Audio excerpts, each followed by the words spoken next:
ಈಗ ಅರಮನೆ ಒಳಗಡೆ ಚಿನ್ನದ ಅಂಬಾರಿ ಪ್ರದರ್ಶನಕ್ಕೆ ಇಟ್ಟಿದ್ರು ಸಾರ್ವಜನಿಕ 3-4 ತಿಂಗಳಿಂದ ಅದನ್ನು ಮುಚ್ಚಿದ್ದಾರೆ. ಎಲ್ಲೋಯ್ತು ಈ ಸುದ್ದಿನ ವಿಜಯ್ ಟೈಮ್ಸ್ ಅಲ್ಲಿ ಏನು ನೋಡಿದೆ, ಏನು ಅದು ನನಗೆ ಅದು ಅಗೋಚರ. ಇದು ಏನಾರ ಅದನ್ನು ಬಾಡಿಗೆ ಗಿಡ್ಗೆ ಕೊಟ್ಟಿದ್ದಾರೆ ಅಂತ ಇವು ವಾನ್ಗೆಟ್ಟವೆ. ಅರಮನೆಯಲ್ಲಿ 100 ರೂಪಾಯಿ ಕೊಟ್ಬಿಟ್ಟು ಪ್ರವಾಸಿಗರು ಅರಮನೆ ಚಿನ್ನದ ಅಂಬಾರಿ ನೋಡಬೇಕು ಅಂತಲೇ ಬರ್ತಾರೆ. ಇವಾಗ ಚಿನ್ನದ ಅಂಬಾರಿನೇ ನಾಪತ್ತೆ ಆಗಿದೆ ಅಂದರೆ ಸರ್ ನಾವು ಇನ್ನೇನು ಬಯ್ಯೋ ಸರ್, ಏನು ಪದಗಳಿಲ್ಲ ಸರ್ ನನ್ನ ಹತ್ರ ಬಯ್ಯೋಕ್ಕೆ. ವಾನ್ಗೆಟ್ಟವ್ ಸರ್, ಮಾನ್ಗೆಟ್ಟವ್ ಸರ್, ಕುಳ್ಗೆಟ್ಟವ್ ಸರ್. ಇವತ್ತು ನಮ್ಮನ್ನ ಆಳ್ತಾ ಇರೋರು ಇವ್ರು ಯಾರು ಪ್ರಾಮಾಣಿಕರಿಲ್ಲ ಸರ್. ನನ್ನ ಮಕ್ಕಳು ನನ್ನ ಕುಟುಂಬ ಸಮೇತ ಬರ್ತೀನಿ. ಅವರು ಪಟಾಳಂ ಸಮೇತ ಬಂದು ಸವಾಲಿಗೆ ಬರ್ತಾರೆ ಸರ್. ಅವರು ಒಂದು ಸರ್ಕಾರಕ್ಕೆ ಅಧಿಕಾರಿಗಳನ್ನೇ ಕಂಟ್ರೋಲ್ ಮಾಡೋಕ್ಕಾಗ್ತಾ ಇಲ್ಲ ಅಂದಮೇಲೆ ನೋಡಿ, ಡಿ ಸಿಗೂ ಇವತ್ತು ಮೈಸೂರಲ್ಲಿ ಹೇಳ್ತೀನಿ ನೇರವಾಗಿ, ಡಿ ಸಿಗೂ ದಮ್ಮಿಲ್ಲ, ADC ಅವ್ರಿಗೂ ದಮ್ಮಿಲ್ಲ, ಕಾರ್ಪೊರೇಷನ್ ಮೈಸೂರು ಮಹಾನಗರ ಪಾಲಿಕೆ ಆಯುಕ್ತರಿಗೂ ದಮ್ಮಿಲ್ಲ, ತಹಸೀಲ್ದಾರ್ಗೂ ದಮ್ಮಿಲ್ಲ. ನನಗಿರೋ ತಮ್ಮು ತಾಕತ್ತು ಧೈರ್ಯ ನಿಮ್ ಯಾರಿಗೂ ಇಲ್ಲ ಅಂತ ನೇರವಾಗಿ ಸವಾಲು ಹಾಕ್ತೀನಿ. ಈ ಸವಾಲಿಗೆ ಸಿದ್ದರಾಮಯ್ಯವ್ರು ಸ್ವೀಕರಿಸ್ತಾರಾ?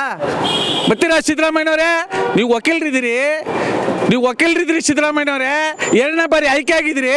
ಸಾಂಸ್ಕೃತಿಕ ನಗರದಲ್ಲಿ ಆಂಗ್ಲ ಭಾಷೆ ಎಷ್ಟು ರಾಜರೋಷವಾಗಿ ನಡೀತಾ ಇದೆ, ಕನ್ನಡವನ್ನು ಕಗ್ಗೊಲೆ ಮಾಡ್ತಾ ಇದ್ರೆ ಒಂದ್ ಕಡೆ ನೀವು ಹೇಳ್ತೀರಿ no English only Kannada, this is Karnataka. ಬದನೆಕಾಯಿ ಏನೂ ಇಲ್ಲ ಕಣ್ರಿ. ಹಾಕ್ರೆ ನನ್ನ ಮೇಲೆ ಕೇಸು.